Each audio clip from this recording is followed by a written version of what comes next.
അപ്പം എല്ലാവർക്കും നമ്മുടെ പുതിയൊരു വീഡിയോയിലേക്ക് ഒരിക്കൽ കൂടി സ്വാഗതം. ഞാനിപ്പോൾ ഇങ്ങനൊരു വീഡിയോ ഇവിടെ അപ്ലോഡ് ചെയ്യാൻ വേണ്ടിയിട്ടുള്ളൊരു കാരണം വേറൊന്നുമല്ല. നമ്മളിപ്പോൾ ഈ കണ്ടുകൊണ്ടിരിക്കുന്ന ഒരു വിഷ്വൽ കണ്ടിട്ട് നിങ്ങൾക്ക് എന്താ മനസ്സിലാകുന്നത്? നമ്മൾ തമ്മിലിൽ തന്നെ നിങ്ങൾ ഓൾറെഡി കണ്ടു കാണുമായിരിക്കും. അപ്പോൾ നിങ്ങൾക്ക് ഏതൊരു ഐഡിയ കിട്ടിക്കാണും.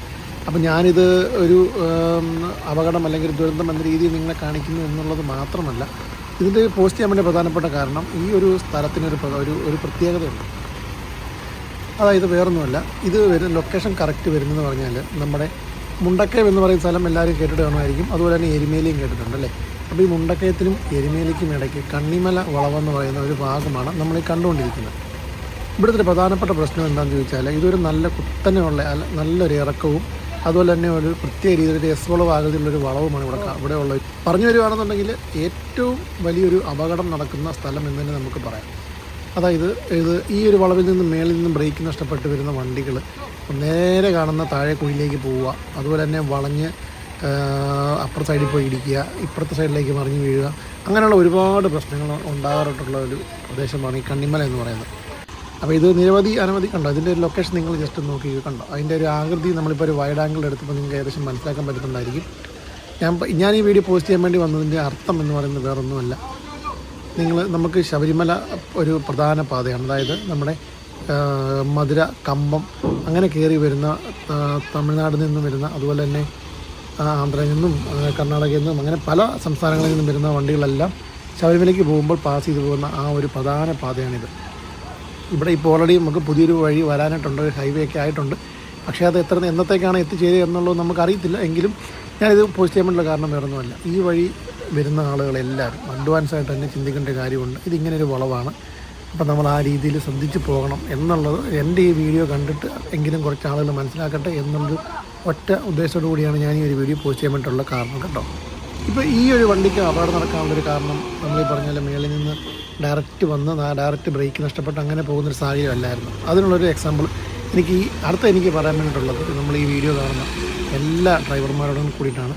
അത് പ്രധാനമായിട്ടും ടാക്സി വണ്ടി അല്ലെന്നുണ്ടെങ്കിൽ ഈ പറഞ്ഞ പോലെ ഹെവി വാഹനങ്ങളൊക്കെ ഓടിക്കുന്ന ആളുകളോടാണ് പറയാൻ വേണ്ടിയിട്ടുള്ളത്. ഒരു റിക്വസ്റ്റായിട്ട് പറയുകയാണ്, നിങ്ങൾ ലോങ് ഡ്രൈവ് ഓടുന്ന വാഹനങ്ങളാണ്, കൂടുതൽ ദീർഘദൂരങ്ങൾ ഓടുന്ന വാഹനങ്ങളാണ്. അപ്പോൾ എപ്പോഴും നിങ്ങളൊരു ടാങ്കിന് മേളിൽ ഇന്ധനം കീപ്പ് ചെയ്യാൻ വേണ്ടി എപ്പോഴും ശ്രദ്ധിക്കും.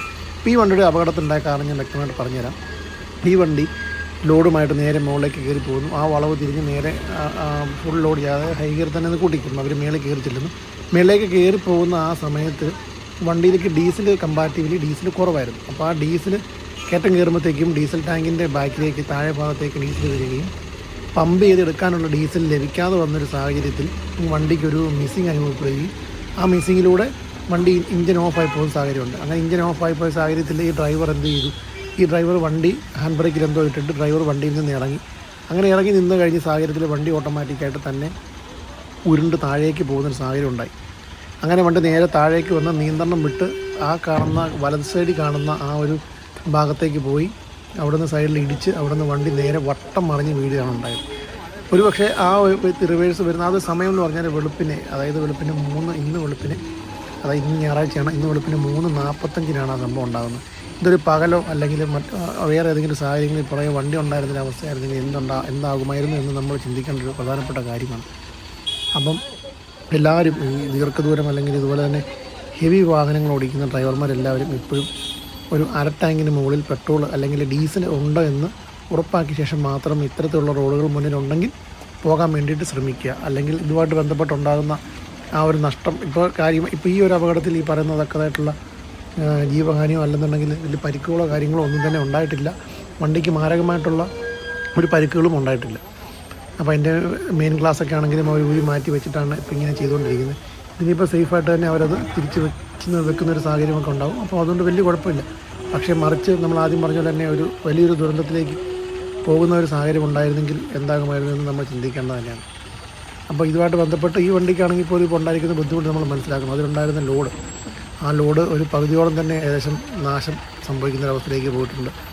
പിന്നെ ഈ കാണുന്ന എക്സ്പെൻസ്, ഹ്യൂജായിട്ടുള്ള എക്സ്പെൻസ് തന്നെ അതിന് വേണ്ടി വരും. അതിൻ്റെ മുതലാളിയാണ് നമ്മൾ ഈ കാണുന്ന വലസരി കാണുന്ന ഫോണും വിളിച്ചുകൊണ്ടിരിക്കുന്ന ആ ഒരു മനുഷ്യൻ. അദ്ദേഹത്തിൻ്റെ ആ ഒരു മുഖഭാവമൊക്കെ നമുക്ക് കണ്ടാൽ മനസ്സിലാക്കാൻ വേണ്ടി പറ്റും. അതുകൊണ്ട് എപ്പോഴും നമ്മൾ ഇത്തരത്തിലുള്ള ഒരു അപകടം മുന്നിലെല്ലാം ഉണ്ടാകും. റോഡാണ്, മഴയാണ്, സാഹചര്യങ്ങളാണ്. അപ്പോൾ എല്ലാം നമ്മൾ പ്രതീക്ഷ കൊണ്ട് തന്നെ മാക്സിമം വാഹനങ്ങളെ നിരത്തി ഇറക്കാൻ വേണ്ടി ശ്രദ്ധിക്കുക. അതുകൊണ്ടാണ് ഞാനിപ്പോൾ ഇങ്ങനെ ഇതിലേക്ക് പോസ്റ്റ് ചെയ്യാൻ വേണ്ടിയിട്ടുള്ളൊരു പ്രധാനപ്പെട്ട ഒരു കാരണം എനിക്ക് തോന്നാൻ വേണ്ടിയുള്ള കാരണം അത് മാത്രമാണ്. ഇതുപോലെ തന്നെ സമാനമായിട്ടുള്ള മറ്റ് പല റോഡുകളും കേരളത്തിൻ്റെ അല്ലെങ്കിൽ ഇന്ത്യയുടെ പല ഭാഗങ്ങളിലും ഉണ്ട്. അപ്പോൾ എല്ലാം നമ്മൾ മനസ്സിൽ കണ്ടുകൊണ്ട് മറ്റുള്ള ആളുകൾക്കും നമുക്കും ഒരു ആപത്തും ഉണ്ടാകാത്ത രീതിയിൽ വാഹനങ്ങൾ എപ്പോഴും കൊണ്ടു നടക്കുക, ശ്രദ്ധിക്കുക എന്നുള്ളതാണ് എനിക്ക് പറയാൻ വേണ്ടിയുള്ളത്.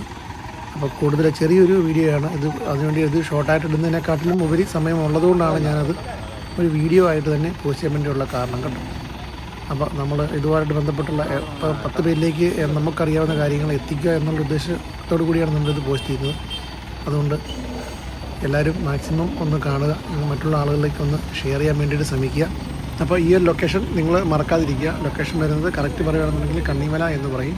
നമ്മൾ എരുമേലിയിൽ നിന്നും മുണ്ടക്കയം പോകുന്ന റൂട്ടാണ് കേട്ടോ. എരുമേലിയിൽ നിന്ന്, അതായത് ഇതിലെ കൂടുതലും വണ്ടികൾ വരുന്നത് നമ്മുടെ കൊല്ലം സൈഡ്, തിരുവനന്തപുരം സൈഡ്, അല്ലെങ്കിൽ കോന്നി, പാന്നി, പത്തനംതിട്ട ആ ഒരു സൈഡിൽ നിന്നൊക്കെ വരുന്ന വണ്ടികളാണ് നമ്മുടെ കുമളി ഭാഗത്തേക്ക്, അതുപോലെ കട്ടപ്പന ഭാഗത്തേക്ക്, ഏലപ്പാറ ഭാഗത്തേക്ക്, തമിഴ്നാട് കമ്പത്തിനൊക്കെ പോകാനൊക്കെ വരുന്ന റൂട്ടാണ്. അപ്പം നമുക്ക് അടുത്തൊരു വീഡിയോ ആയിട്ട് വീണ്ടും കാണാം. ഇത്തരത്തിലുള്ളൊരു വീഡിയോ ആകാതിരിക്കട്ടെ എന്ന് കൂടി നമ്മൾ ആഗ്രഹിക്കുന്നു കേട്ടോ.